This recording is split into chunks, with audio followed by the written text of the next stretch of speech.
Hey, everybody, welcome back to another episode of Everyday Educator. Today, we have a very special guest with us, Robert Bortins. He's got a new book out, and we're going to talk a lot about family legacy. So, Robert, without any further ado, welcome to the show. Delise, thanks for having me. Excited to be on this podcast. First time, so thanks for having me. Of course. I don't know what took us so long, but this is a good day to do it. So, before we get started talking about your book, a lot of people probably recognize your name, but they don't necessarily know exactly who you are, how you got into CC, all those things. So, why don't you just introduce yourself and your family? Yeah, certainly. Homeschool dad of 3 kids. And before I was a homeschool dad, I was homeschooled myself through high school. My mom, Lee Bortins, started Classical Conversations, and I was entering into high school and having been homeschooled the whole way through. And my parents were like kind of starting to understand classical education and need to do things like mock trial and debate and be around peers, and that, it worked okay being like at home mostly when you're younger, but being as an adult that you needed to be with a group of people. So my mom started Classical Conversations in 1997. I was one of the first 11 students. Everyone loved it, so they wanted to come back another year, and had younger siblings, so they wanted to use what my mom did the first year with their younger siblings. And so just from there, Classical Conversations grew from our just modest home in Winston-Salem, North Carolina. And then I went to university at Clemson, studied for an industrial engineering degree. While I was there, Classical Conversations really took off. My dad quit his job to work at home, so I had to pay my own way through school. And so I'd go to work a semester and go to school semester to make sure I had enough money to cover my bills. And then, I would always say, like, people ask me, and maybe you're gonna ask me later, but like, did I always think I was gonna work for Classical Conversations? And the answer is no, because there wasn't any money or anything to pay anybody, and my parents were bootstrapping it and literally calling me and asking me for money. When I was in college, I told them that was the wrong direction. I was supposed to be asking them. And so, so I did that, got a degree, worked in that field for 5 or 6 years. Then in 2012, my mom asked me if I'd come work in Classical Conversations. I'd been doing some projects with them, and so I came on full time. Got married, and been running CC basically for, I guess, 13 years or so. Yeah. And you got a couple kids. Yep. Yeah, 3 kids. So my oldest is 11. And then our daughter, she's Lily. She's a gymnast. And then we've got 2 boys, 9 and 5. And of course, they like playing baseball and basketball, Pokemon cards, The good stuff. all the normal stuff that kids like. So, yep. And we're all, of course, in Classical Conversations communities. And my wife is tutoring essentials, and they needed a sub. So I'm actually going to be tutoring foundations for a few weeks this second semester. Fun. So pray for those kids that they'll survive. Learn something, maybe a little something along the way. Yeah, I love that you told us your story, because I want to kind of dig into that. I think it's so interesting, and I imagine that a lot of the people who are listening to, dream about having a multi-generational family legacy. I'm sure that they are probably business owners. Our stats say that a lot of our people are business owners, and that they want some of the things that your family has done for themselves. I think it's so fascinating that your mother knew she could call you and that you would give her a loan. What were some of those family principles that were instilled in your household, even from a young age, that caused you to know that you wanted to keep investing in your family? Yeah, I mean, I don't know that I ever actually had any money to send her, but she at least was always asking regularly. But yeah, I mean, I think the kind of family values that allowed me to kind of pay for my own school, and well as like try to figure it out, was just, that hard work, self-discipline, self-sacrifice, putting others before you. So it wasn't like I felt like entitled or anything for them to pay for my school. I was like, okay, I'll figure it out. And so I think, those are some of those ideas, and just always, of course, doing your best and that you're representing the Bortins name. So that was one of the things.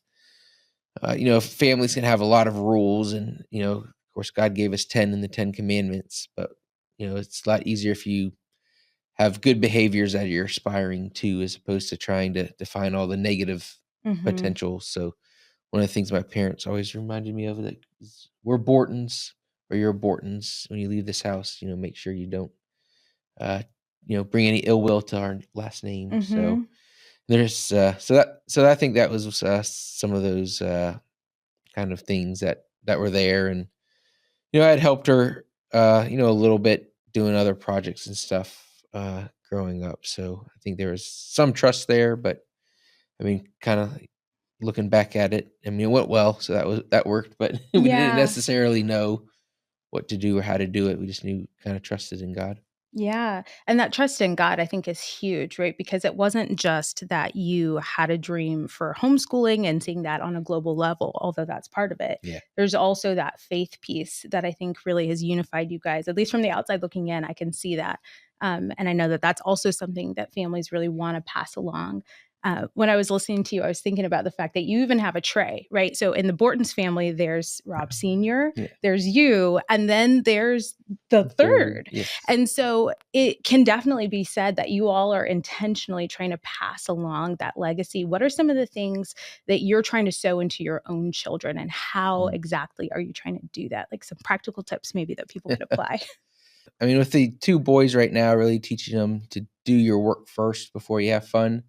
So get your responsibilities done. So like in the morning, before, like, we're pretty slow waking up in the morning. I mean, so like they often get up before my wife and I, and so like they do handwriting and math before they can like turn on the TV or do something, if they wake up earlier than the rest of us.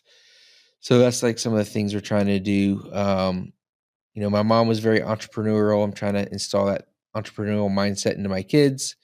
And so instead of, I mean, they're all young, but instead of giving them like allowances, what we do, we have a job chart.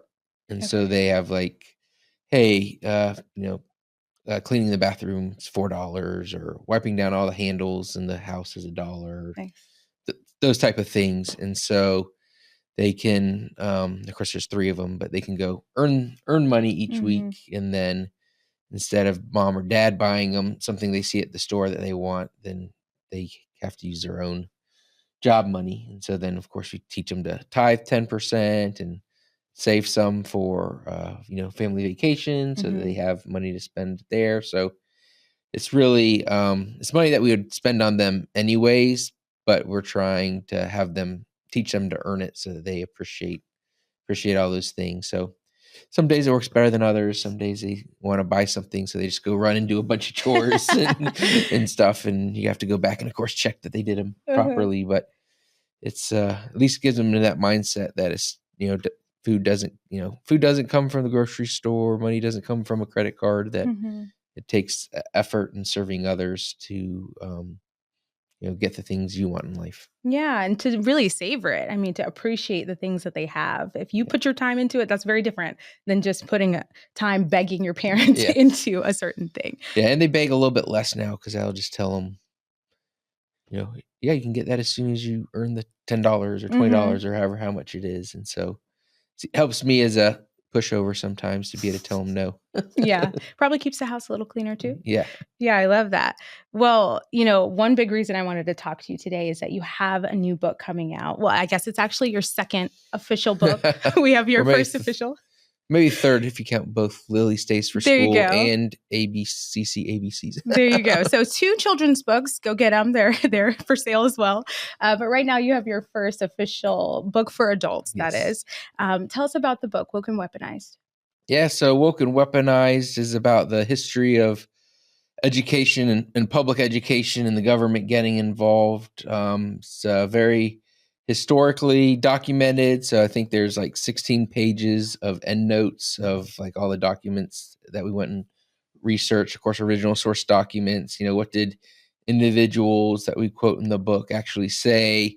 And so there's a couple pieces of research in the book that are very unique, that haven't really been out there in any meaningful way before. The first starts in the first chapter with Robert Owen, and he was a collectivist from Indiana, about the same time as Marx, and he had a commune. It fell apart, and he blamed the fact that all the children were raised inside of their family's house. And he wanted to start the public school system to defeat what he called the Trinity of Evil, which is religion, private property, and family. So, very, very Marxist, right? Marxist ideology is basically that private property is evil and the root of all that's bad in this world. And if we're all collectivist, that everyone would sing Kumbaya and have everything they need. So obviously that hasn't worked out from a historical standpoint, but we track that ideology to Prussia, back to the US, back to even in the 1940s and 50s, these big nonprofit foundations were weaponizing US dollars against its citizens. And it was revealed in something called the Reese Report. So we're hoping to get more light on that. And then we did a lot of research on who's funding the current school choice movement. And a lot of people see it as a conservative or Republican thing. And it is. They're the ones championing it. But if you actually go look at who's providing a significant portion of funding, it's places like the Gates Foundation, Zuckerberg, even George Soros, the Ford Foundation. So kind of these, typical boogeymen on the right are the ones actually putting hundreds of millions of dollars into this school choice movement. Why are they doing that? Well, there's actually the United Nations tells us why, and that's to take over private education so that they can control it, because they know with whoever pays the bills gets to decide what the curriculum says. And so ultimately, the book is trying to empower and educate homeschoolers, educational leaders, politicians, education reformers. And if we don't understand the core problem, if we don't understand what the roots of it are, and we're just chopping off tree branches, well, it's still going to be there. And so ultimately the answer is educational independence. And we lay out, and that's one of the other differences about this book, is the last couple of chapters lays out a vision for the future on ways of hardening your own family, becoming anti-fragile in your community, and making sure that you're not sucked in by these ideologies. And so there's been plenty of books throughout history that kind of touch on different aspects that we touch on as far as the Marxification of education, but we actually end with some hope and opportunity for us to get involved from the grassroots level to really change the course of history. This episode of The Everyday Educator is sponsored by Woke and Weaponized, how Karl Marx won the battle for American education and how we can take it back. This new book is written by Robert Bortins, our very own CEO, and Alex Newman. Discover the shocking truth in this book about how current education reform efforts may actually accelerate the destruction of educational freedom. Through meticulous research, Woke and Weaponized traces the psychological roots of educational corruption from Robert Owen and John Dewey to critical race theory, while offering practical strategies for families ready to pursue genuine educational independence. Receive special launch updates and insider information at wokeandweaponized.com. That's wokeandweaponized.com. Let's get back to the show. Yeah. And that's honestly where I'd love to end this conversation in a few minutes. Not yet, but becoming anti-fragile. I think that's such a timely idea and honestly something that people are groping for, especially with the change in technology these days. But I want to back up and talk about the authors because, they know a little bit about you, and Alex Newman is your co-author in this story. But what positions you guys uniquely to present this book to educators and families? Yeah, so Alex Newman and I co-authored the book, where the book's really into kind of two parts. The first 200 pages are what Alex Newman and I wrote in our research, And then the last 100 pages is obviously about 16 pages of notes. And then there's also 2 appendixes, one written by Rachel Jensen, who is a classical conversations mom in Arizona. She's a leader. Her dad was a former state senator, so she's grown up just kind of seeing how the system works. And so she's talking about Arizona is considered the gold standard in the school choice movement. And so she breaks down what's actually going on, what she's seeing, and how it's kind of corrupting the family souls who are taking this money. And then the second one is Josh Pearson, and he's a military intelligence analyst and homeschooling dad. And so he really breaks down how the Marxist ideology came through the education system. And so, so he's, I mean, that's what he's been paid to do, to protect our country for 20 years or however long he's been serving in that role. Rachel's boots on the ground, seeing the moral decline of the citizenship once they've come to take these entitlements. And then Alex Newman, award-winning journalist, has his own show, and the Sentinel Report, I believe it's called. But he was international, worked internationally. His wife was from Sweden. We have an entire chapter on Sweden in the book. So he was there basically watching the homeschooling rights erode. Used to be at a homeschool in Sweden. 19 years after passing school choice, that was illegal. About 25% of all Swedes who homeschooled fled the country. Some of them were even dragged off planes trying to escape. And, we see the same things happening here in the United States, but at a much faster rate than even what the socialists in Sweden did. So, so Alex is, again, journalist, another homeschooling dad, and someone who's seen the effects of school choice on a country firsthand. So, so I think all of us together bring a unique perspective, and I think it really is going to it really makes the book. You don't have to necessarily believe everything we write because we documented it all. And then, I think the biggest thing that, I see as the issue long term is just the normalization of entitlements in the United States, especially to middle and upper middle class, which is the primary benefactors of the school choice legislation, basically in every single state that's passed it. So we don't want our kids to face the same future that the kids in Sweden face because of this ideological capture of the schools, because once you have a single payer system, which is what school choice is advocating for, that you lose all your rights. And because where there's no responsibility, there's also no rights. When did it first come to your attention that there was really a need for some more education on this topic, specifically for the homeschooling audience? When did you personally start to notice maybe people just don't actually understand what's going on? Yeah, I mean, a couple things. One is, as these laws were being rolled out, we saw kind of how dangerous they could be to the educational independence movement.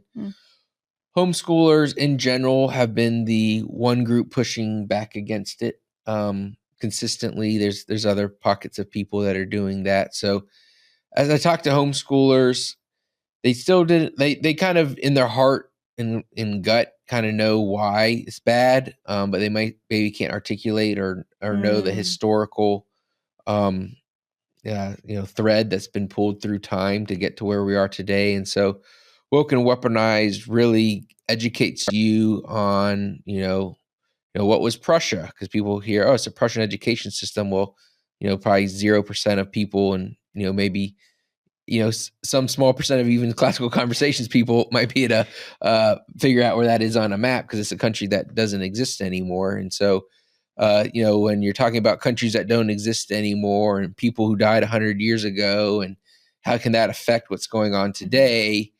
being able to give them the ammunition, the education of doing that. And so, I was doing it on one-on-one conversations, or, maybe being able to go on like Allie Beth Stuckey or the Sean Ryan show and talking about it for a little bit, but, only being able to scratch the surface on the negative consequences of these legislation. And so Woke and Weaponized is really kind of a go-to. It's almost like a grammar level where you're going to understand what school choice means, what are all the different school choice options, what's an ESA versus a voucher versus a refundable tax credit versus unrefundable tax credit, and how each of those can impact, freedom and liberty. So not just for you. Yes, obviously it has some temporary financial comforts, but, like I say, you might get an entitlement for 12 years, but guess what? You're going to be paying for other people's entitlements the rest of your life. And so it really is a bad bet for all of society. So something I know a lot of our listeners can get behind is the fact that in Genesis, the Bible talks about 3 relationships that we need to have. We need to be in right relationship with God, right relationship with ourselves, and with others, right? There's no verse or chapter that gives the civil authorities any sort of jurisdiction over education. So, like, from a bottom line, from a Christian worldview, it should become very, very apparent very quickly that if God doesn't say the civil government should have any involvement in educating our young people, that when they do try to get involved, it's going to be messy, it's going to be expensive, and not work really well. And so that's what we see here today.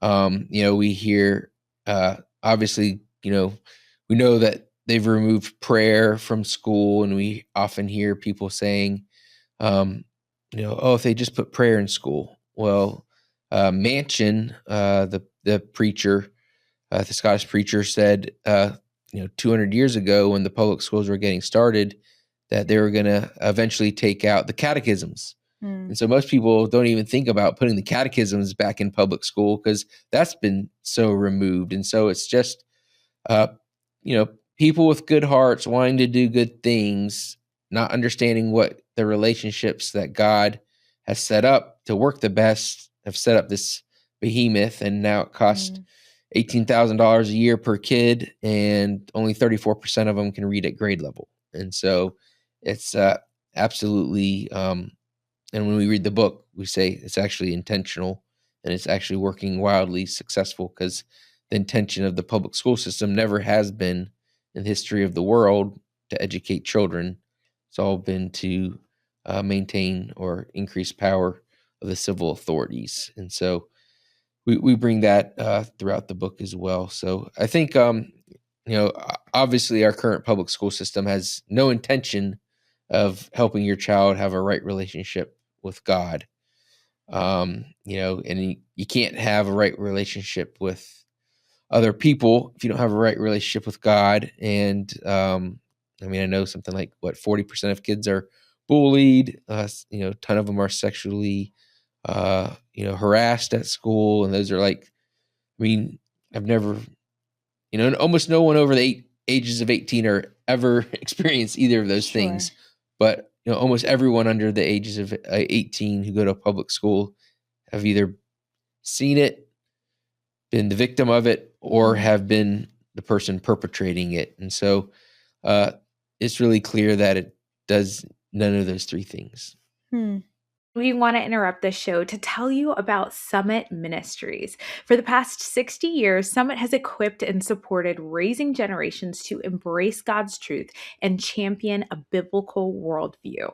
So now more than ever, our children really do need to be winsome and brave in the face of the culture's lives. And your children will be personally mentored at Summit Ministries by the top Christian thinkers and speakers on the big questions, things like abortion, gender ideology, the problem of pain and evil, dating, economics, and God's will for their lives.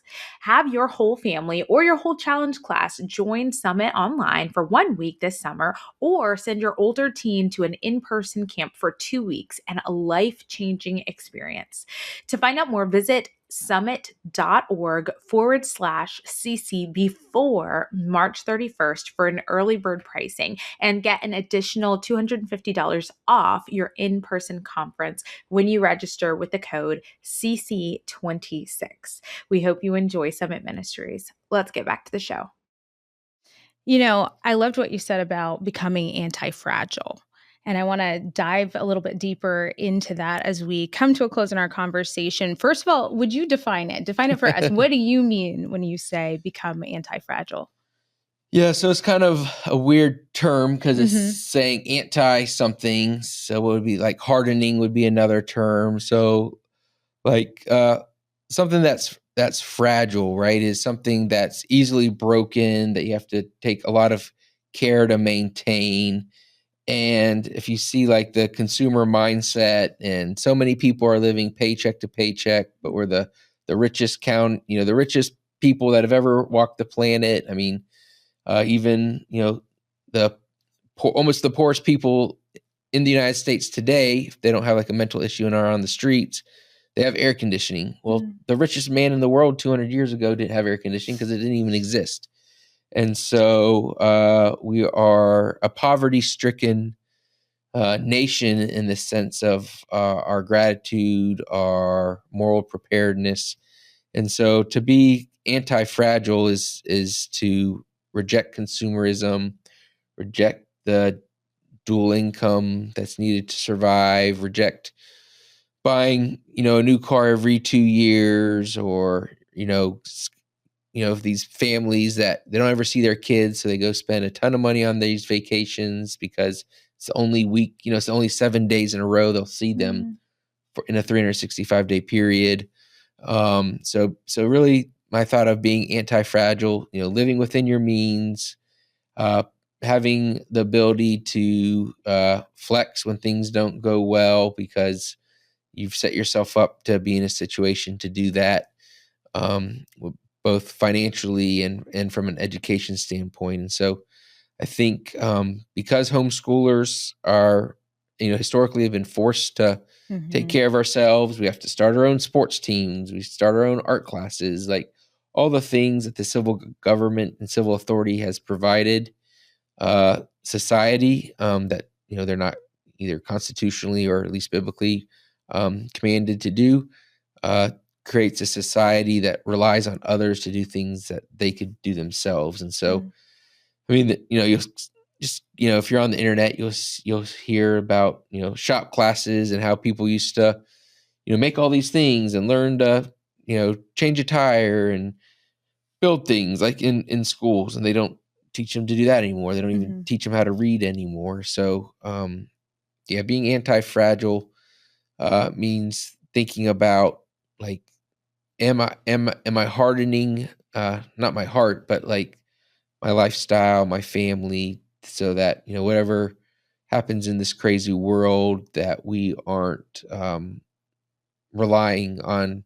forced to rely on people we shouldn't be relying on, and that we can continually rely on God because we've put these things in place. Yeah, that's great.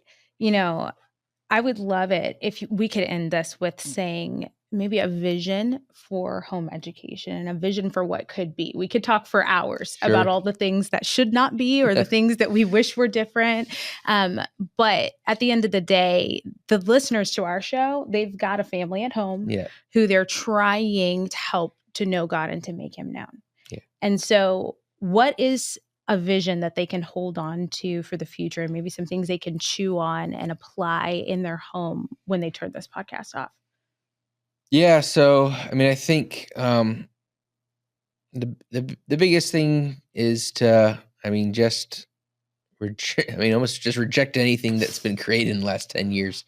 I mean, it's, just think about how things would have been done, 100 years ago or 200 years ago. And of course, I'm very grateful for modern medicine and things like that. But like, our family's not feeding ourselves off our garden, but we garden every year so that the kids understand, food and where it comes from and how plants grow. And so there's that hands-on experience. If the food system was disrupted for a while, we wouldn't starve to death. We'd eat a lot of tomatoes or something, but we would have some food.